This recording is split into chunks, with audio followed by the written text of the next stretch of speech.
jail for 8 months to see this day that our work properties will be taken by this dictator government, madam. I condemn this law. Thank you very much, madam.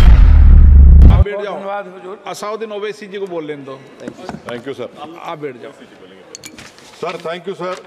Sir, the threshold of 2.5 lakhs under the old regime has remained unchanged since 2012 and 13. Prior to that, it was 2.40 lakhs for 10 and 11. The cost inflation index since 2010-11 has gone up 2.17 times, sir.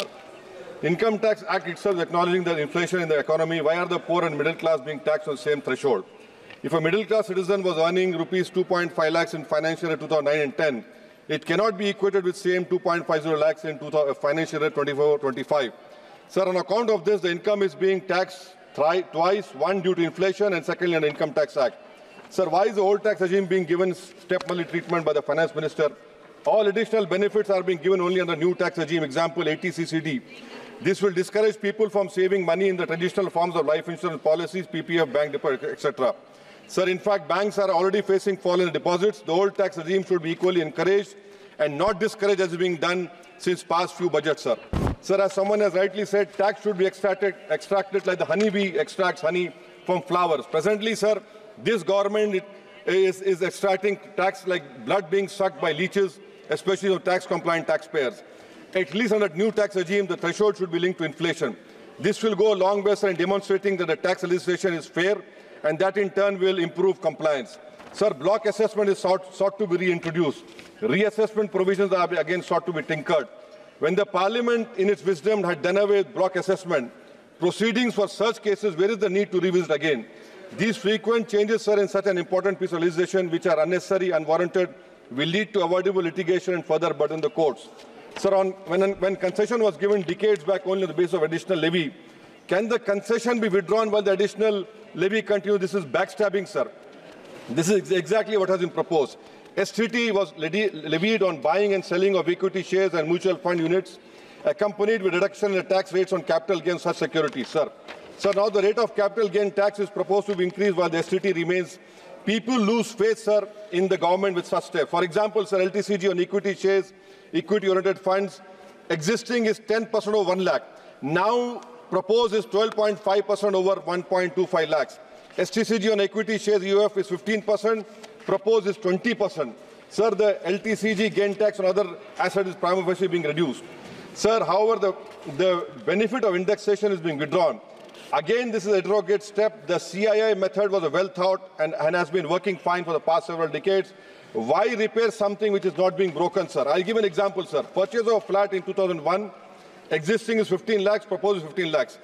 Index cost, sir, is 54, capital gains tax is 20.55 lakhs, proposed is 60 lakhs. Capital gain tax is 4.11 lakhs, proposed is 7.50 lakhs. This is an 82% increase in tax liability, sir. In fact, in all the new tax regime, the rate of 12.5% without intersection should be optional. As announced by the Finance Minister on August 6, it is not enough, sir, if it is made applicable prospective from July 23rd. The option should be left to taxpayer even for new assets purchased. Sir, where is this need for this new section? Section 194 TDS at 10% interest on capital remuneration to partners at rupees 20,000. The purpose, sir, of TDS is to ensure that the income does not escape taxation. In the case of firm, there is no such risk. The remuneration to working partner is typically calculated at the time of preparation of financial statements. How will the taxpayer comply with TDS deadlines, sir? Sir, now another important point, sir. Section 206C1F. Presently, TCS at 10% motor cars above is 10 lakhs. Now, from January 1, 2025, luxury goods are notified rupees 10 lakhs. This is unnecessary harassment, sir. You are not improving your ministry. Instead of putting burden on business people, this is not ease of business. This is you're putting more hardship, sir. In GST on health insurance, sir, premium collected in 23-24 was 8,263 crores, madam. I request the government remove this GST on health insurance and life insurance. It should be waived so that more people come under the coverage. It is the government duty to provide medical treatment, madam. Madam, social, another important point which I want to bring, GST, what about GST on petroleum products? Are the state governments ready for it?